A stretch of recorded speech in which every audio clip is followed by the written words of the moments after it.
ሀገራችሁ ሰዎች መከራ ከተቀበላችሁ መቅደሳችሁን ከሰበሩባችሁ የእግዚአብሔርን ማህበሮች መስላችኋል። ደስ ይበላችሁ።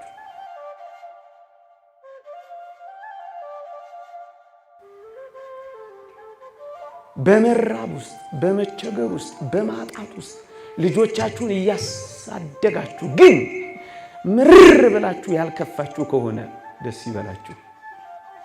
ይልቁኑ በዚህ ውስጥ ሳትመረሩ እግዚአብሔርን በደስታ ፍለጋ ከገሰገሳችሁ ደስ ይበላችሁ። እኛንና ጌታን የምትመስሉ ሆናችሁ። ይሄ እኮ ብስራት ነው። ታዲያ ማንን ትመስሉ? ደግሞ ነገሩን ከፍ እናድርገው። በአንደኛ ተሰሎንቄ መልእክት ምዕራፍ 2 ቁጥር 14 ላይ እንዲህ ይላል። ንዑድ ከሚሆን ጳውሎስ እናንተ ወንድሞች ሆይ በይሁዳ የሚኖሩትን በክርስቶስ ኢየሱስ ያሉትን የእግዚአብሔርን ማህበሮች የምትመስሉ ሆናችኋልና እነርሱ ከአይሁድ መከራን እንደተቀበሉ እናንተ ደግሞ ከሀገራችሁ ሰዎች መከራን ተቀበላችኋልና ይላል። ከሀገራችሁ ሰዎች መከራ ከተቀበላችሁ መቅደሳችሁን ከሰበሩባችሁ ውስጣችሁ ገብተው ካመሱባችሁ ልትኖሩ የምትፈልጉትን ሕግ ካበላሹባችሁ በሀገራችሁ ሰዎች መጎሰም ከደረሰባችሁ የእግዚአብሔርን ማህበሮች መስላችኋል። ደስ ይበላችሁ። ድል የነሱ የሰማዕታትን ማህበር መምሰል ጀምራችሁ ደስ ይበላችሁ። ያሸነፉ የበኩራት ማህበርን መምሰል ጀምራችሁ ደስ ይበላችሁ። ምን እየሆነን ነው? በሰማይ ያለሽ ድል የነሳሽ ጉባኤ የእግዚአብሔርን ማህበሮችም እየመሰልን ነው። በምድር የተወገዱ መከራ የተቀበሉ እነሱን እየመሰልን ነው ወገኖቼ። እና ምን እየሆነን ነው? እግዚአብሔርን እየመሰልን ነው። ደግሞ ስለሌላ ምን እየሆነን ነው ካላችሁ ወገኖቼ፣ ያመንነው በቅዳሴ ልናመልከው ብቻ አይደለም። ያመንነው በጉባኤ ልንሰማው ብቻ አይደለም። ያመንነው በሱባኤ ልንታጠቅ ብቻ አይደለም። ያመንነው አፋችን ኮቸችላ እስኪመስል ልንጾም ብቻ አይደለም። ያመንለት ገዳም ልንሄድለት ብቻ አይደለም። ያመንለት አንድ ነገርም እንድንሆን ጭምር ነው። እርግጡንም እንነጋገር። የፊልጵስዩስ መልእክት ምዕራፍ 2 ቁጥር 28 እንዲህ ይላል፣ ስለ እርሱ መከራ ልትቀበሉ እንጂ ልታምኑ ብቻ አልተጠራችሁም ይላል። እንዴ የተጠራ ነው ለዚህ ነው። አዎ ልንዘምርለት ብቻ አይደለም ልንጎስምለትም ጭምር ከሆነ ታዲያ እርግጡን እንወቀዋ። ስንጠመቅ አንዱ ኮሚትመንት የገባ ነው። ክርስቲያን ስንሆን አንዱ ቃል ኪዳን የገባ ነው። መከራም ጭምር ለመቀበል ነው። ስለ እርሱ መከራ ልትቀበሉ ጭምር አንርሳው እንጂ ክርስቲያኖች ሆድ እንዳይብሰን ምን ነው እንዳንል እንዳንጉረመረም ጀርባ እንዳንሰጥ ማይተብ እንዳንበጥስ አንዱ ሁሌ መታወስ ያለበት ያመንነው መከራም ልንቀበል ጭምር ነው። ማመን ማለት እሱንም ማለት ነው። ይህንንም አትርሱ።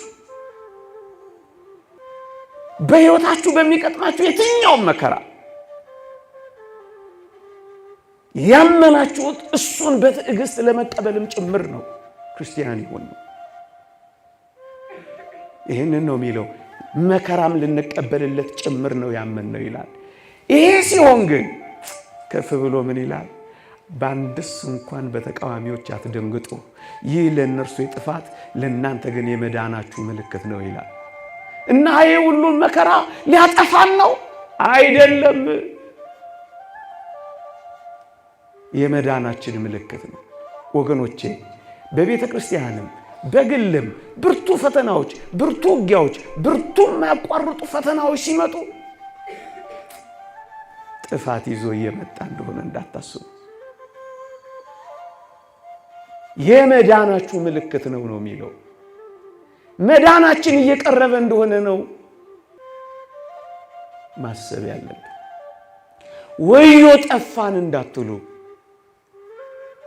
መዳናችን እየቀረበ እንደሆነ ተረዱ። አለቀልን እንዳትሉ፣ እንደ ብርቱ ጀማሪ ራሳችሁን ቁጠሩ። እንዳትነፈርቁ አመስግኑ፣ ምክንያቱም እሱ የመዳናችን ምልክት ነውና። ለምንድን ነው መከራው? መዳናችን በመከራ ነው የሚፈጸመው። ክብር ይግባውና ጌታችን እኛን ያገኘን በመስቀል መከራ ከሆነ እኛ ደግሞ ከሱ ጋር የምንዋሃደው በመስቀሉ ነዋ፣ በመከራው ነዋ፣ በፈተናው ነዋ። ሌላ መንገድ የታለው? የቅምጥልነት መንገድ የለው። እሱ እንደዚህ ካገኘን እኛም የምናገኘው በዚህ ነው። ወገኖቼ እኔን የጣሉኝ እንደሆነ እናንተን የሚጠሏችኋል ያለው ቃልን አታምኑትም? ወገኖቼ እሱ የተገፈተረ ከሆነ እኛን ዓለም ሊያቅፍን ትፈልጋላችሁ? እሱ የተጠላ ከሆነ ዓለም እኛን ሊያፈቅርን ታስባላችሁ? እሱ የተነቀፈ ከሆነ እኛን ሊያሞግሰን ትጠብቃላችሁ? ተው እንጂ።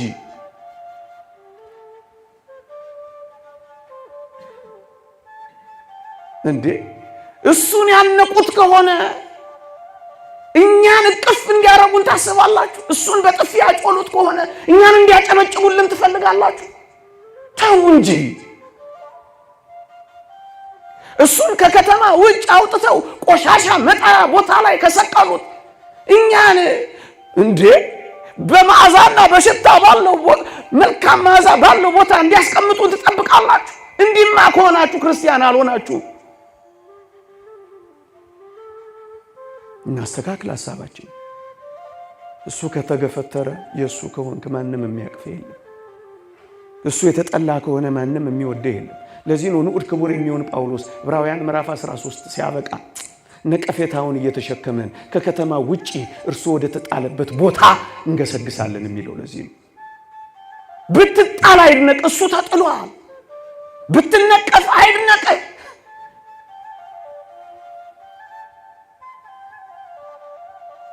ይሄ መለያው ነው፣ ይሄ ባህሪው ነው።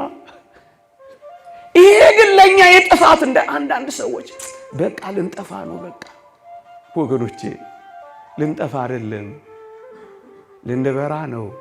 ልንጦልግ አይደለም፣ ልንፈካ ነው። ልንረግፍ አይደለም፣ ልናብብ ነው። ይሄ እኮ ሃይማኖት ነው። ሴንት ስፕሪያን ቅዱስ ቆጵሪያኖስ እንዲህ ይላል፣ ቤተክርስቲያን በሁለት አይነት መንገድ አብባለች ይላል። አንደኛው በመከራ ዘመን ባለ የደም ሰማዕትነት አብባለች ይላል።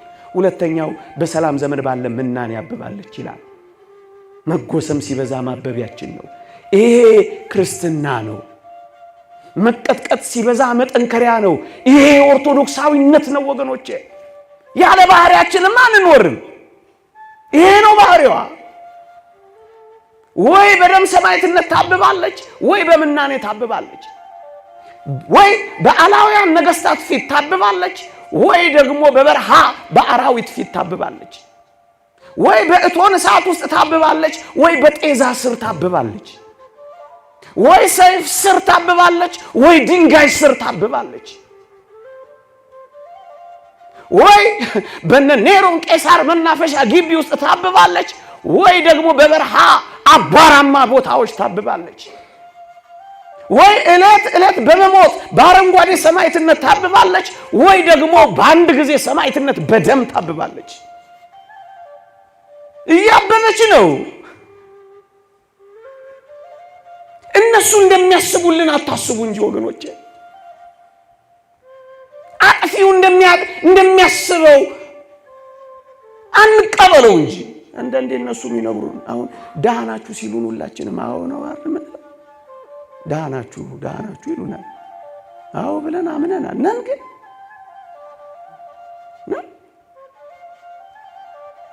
ተጠራጥራችኋል ወይም አምናችኋል።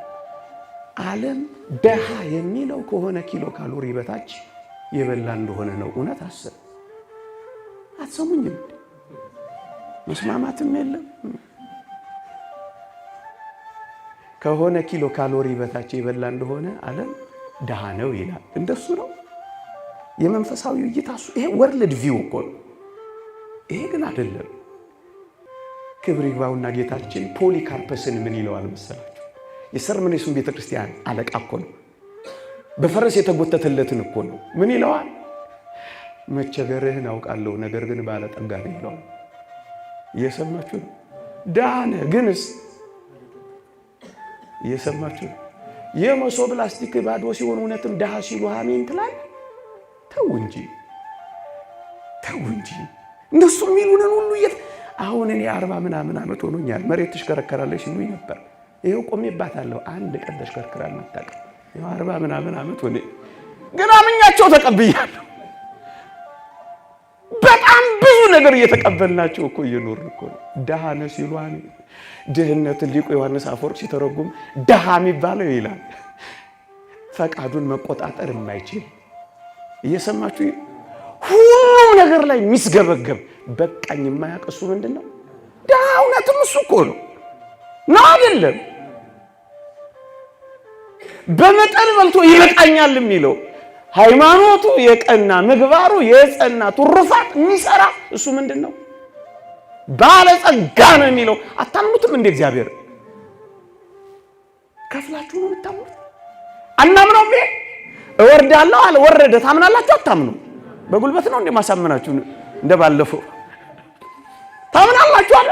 ይሄንንም ማሙታ መቸገርህን አውቃለሁ ግን ባለጠጋ ነህ። ባዶ መሆንህን አውቃለሁ ግን ባለጠጋ ነህ።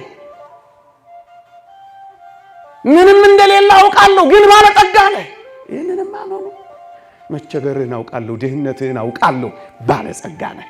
ይሄንን ካልቀየርን እኮ እነሱን እየተከተልን እኮ ማለቃችን እኮ አይደለም። ክርስቲያናዊ እይታ መንፈሳዊ ሐሳብ ይሄ መሆኑን መገንዘብ አለብን። እያበብን ነው ምላችሁ። ለዚህ ነው እያበብን ነው። ማስረጃ ልስጣችሁ። በኔሮን ቄሳር መናፈሻ ግቢ ውስጥ በየዕለቱ ክርስቲያኖችን እየሰበሰበ ቄሳር ኔሮን ያቃጥል ነበር። ታዲያ ይሄ ምን አዲስ ነገር አለው እንዳትሉኝ፣ አዲሱ ነገር ምን እንደሆነ ታውቃላችሁ? ቅዱስ ጳውሎስ የሮሜን መልእክት ሲጨርስ አንድ አስደናቂ ቃል ጠቅሷል። ምን ብሏል? ከቄሳር ቤተሰቦችም ሰላምታ ያቀርብላችኋል ይላል። ለካ ኔሮን ቄሳር ግቢ ውስጥ ክርስቲያኖች እየተቃጠሉ የነደዱ ሲሞቱ በቄሳር ኪችን ውስጥ በቄሳር መኝታ ቤት ውስጥ በቄሳር ሳሎን ውስጥ እግዚአብሔር ክርስትናን ያለመልም ነበር። የቄሳር ቤተሰቦች ታዲያ እንዴት ተማረኩ! ይኸውላችሁ በክርስቲያኖቹ አመድ ስር እግዚአብሔር ክርስትናን በቄሳር ቤት ውስጥ ይዘራላችሁ ነበር። እነሱ ሲቃጠሉና ሲነዱ የቄሳር ቤተሰቦችን ልብ በወንጌል ያቀጣጥለው ነበር እግዚአብሔር።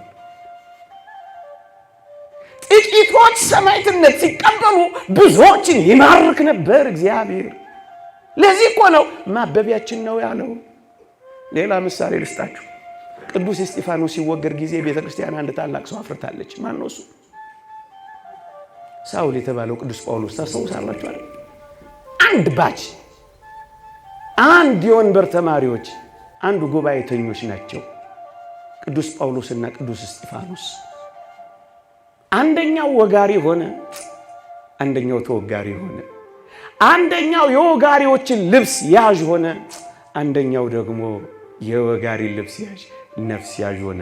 አንድ ሊቅ እንዳለው ሳውል የተባለው ጳውሎስ የወጋሪዎችን ልብስ ሲይዝ የሚያደርጉትን አያውቁምና ይቅር በላቸው በማለቱ ቅዱስ እስጢፋኖስ የሳውልን ነፍስ ያዛት ይላል። ያኛው ልብስ ይሄኛውን ነፍስ ይዝ ነበር።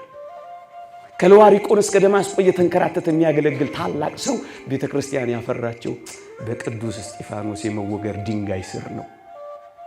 ወገኖቼ ሰማዕታትን ስንቀብር ክርስቲያኖችን ስናሳርፍ ቀበርን ማንለው እኮ ለዚህ ነው።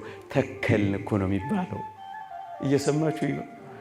የቅዱስ እስጢፋኖስ መወገር ይህን ታላቅ ሰው ማርኮ ነበረ። ጸሎቱ አድኖታል ይላል አንድ ሊቅ። ወገኖቼ ታብባለች እምላችሁ እኮ ለዚህ ነው። በሻሻ የምትባል እዚህ አጋሩ አካባቢ 5 ወይም 6 ክርስቲያኖች ሰማዕትነት በተቀበሉ ጊዜ ዛሬ 10 ምናምን ዓመት አታስታውሱ? ከ500,000 በላይ የሚሆኑ ወጣቶች እኮ ተቀጣጠለ ልባቸው፣ ነደደ እኮ መንፈሳቸው። ኋላስ ቱቦ የሚጠርጉ ምንጣፍ የሚሸከሙ በዓል የሚያደምቁ ኋላስ ላባቸውን የሚያፈሱ ከ500,000 በላይ ወጣቶች በዚህ ቁጭት በዚህ መንፈሳዊ ቅናት ይሄው ከተማ አገሪቱን እንዳጥለቀለቁ አታዩ? እነሱ ናቸው ሰሞኑንም በቅርቡ አንዳንድ ቦታ ላይ ሰማዕትነት የተቀበሉት። እኛ ቱቦ ብቻ የሚጠርጉ መስሎን ነበር፣ ለካ እነሱም ይጠረጉላታል። እኛ ላባቸውን ብቻ የሚያፈሱ መስለውን ነበር፣ ለካ ደማቸውን የሚያፈሱላታል። እኛ ፀሐይ ላይ ብቻ የሚደበደቡ ይመስለን ነበር፣ ለካ እነሱ አረር የጥይት አረር ውስጥ የሚገባሉ። በቅርቡ አንድ ቦታ ሄጄ ሲነግሩኝ በጥይት እየመቱት አሉ፣ ጉልበቱን እያሰረ ድንጋይ እያያዘ ይጋደል ነበር አሉ አንድ ልጅ። ወገኖቼ ለካ ክርስትና ሰው ይሰራ ነበር። ለካ በአንዳንዶች ሞት አንዳንዶችን ሕይወት ይሰጥ ነበር። ለካ ምንጣፍ ብቻ አይደለም የሚያነጥፉት፣ የሚነጠፉላት ሰዎች እግዚአብሔር እያዘጋጀ ነበረ። እያበብን ነው ምላችሁ እኮ ለዚህ ነው። እየፈካን ይኸውላችሁ፣ እየተኮራመትን አይደለም የምንሄደው፣ እየፈካን ነው የምንሄደው። እየደበዘዝን አይደለም የምንሄደው፣ እየደመቅን ነው የምንሄደው። እየበረታን ነው የምንሄደው፣ እየጠነከርን ነው የምንሄደው። ለዚህ ነው ማበቢያችን ነው እንጂ መፍኪያችን ነው እንጂ ማዳበሪያችን ነው እንጂ መጥፊያችን እንደሆነ እንዳታስቡት። ለዚህ ነው ጠርጠሉስ የተባለው ሊቅ ቱርቱሊያን የሰማዕታት ደም የቤተ ክርስቲያን ዘር ነው እና ምን እየሆነ ነው ካላችሁ፣ ዘር እየተዘራ ነው። ቤተ ክርስቲያን ዘር እየዘራች ነው። የዘር ጊዜ እየደረሰ ነው ማለት ነው። የቤተ ክርስቲያን መከራ ሲበዛ የዘሯ ጊዜ እየደረሰ እንደሆነ አስቡ። እየጠፋን አይደለም፣ እየለመለምን ነው የምንሄደው።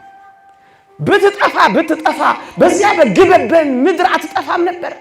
ብትጠፋ ለ300 ዘመናት ሲቀጠቅጧት በዘመነ ሰማዕታት አትጠፋም ነበር።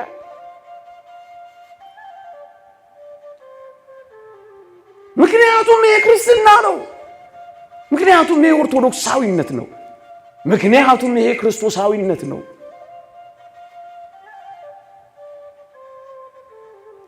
ይሄንን ነው የሚነግረን ወገኖቼ። ለምንድን ነው ግን በዚህ መከራ ውስጥ የምታልፈው? ምን ሆና ነው ግን መከራ የሚበዛባት ካላችሁ፣ ቃል ኪዳን ያጠለቀች እውነተኛዋ የክርስቶስ ሙሽሪት ይህቺ ቤተ ክርስቲያን ስለሆነች። አንዲት ሙሽሪት የታጨች ወይም ያገባች መሆኗ የሚታወቀው በቀለበት ቃል ኪዳኗም አይደለም ነው። እውነተኛዋን ቤተ ክርስቲያን የምታውቋት የምታገኟት መስቀል የሚባል ቃል ኪዳን ያጠለቀች እንደሆነ ብቻ። ተሞሽራለቻ። ሙሽራዋ መስቀል ላይ ከሆነ መስቀሌን ተሸክመሽ ሂጂ ካላት ለምን ከመከራ ትለዩዋታላችሁ? ቅምጥልነት ባህሪዋ አይደለም። አሸሼ ገዳሜነት ባህሪዋ አይደለም። ብዙ ሳቅ ባህሪዋ አይደለም። ብዙ ፌሽታ ባህሪዋ አይደለም። ሙሽሪት ናታ። ታጭታለቻ። በመስቀሉ ትዋሃዳለቻ። በመከራው ታገኘዋለቻ። ሙሽሪት ናት። ተይ አትበሏት፣ አትከልክሏት። ቅምጥልነትም አትመኙላት። ያ ሊቅ እንዳለው እኮ ነው። ዮሴፍና ኒቆዲሞስ ክርስቶስን ከመስቀል ላይ ያወረዱት በመቃብር አስገቡት ካለ በኋላ ቤተ ክርስቲያኒቱን ግን መስቀል ላይ ትተዋት ወረዱ ይላል። አድራሻዋ መስቀል፣ ሕይወቷ መከራ ነው። ከዚህ ውጭ የሆነች እንደሆነ እሷ የክርስቶስ ቤተ ክርስቲያን አይደለች። ከጸባይዋ ተለይ አትበሏት፣ አታውርዷት። ራስህንም እኛንም አድን ከመስቀል ውረድ ሲለው አልሰማችሁ? ቢወርድ እኮ ባዶ ልንቀር ነው። ከወረደች የክርስቶስ አትሆንም ወገኖቼ።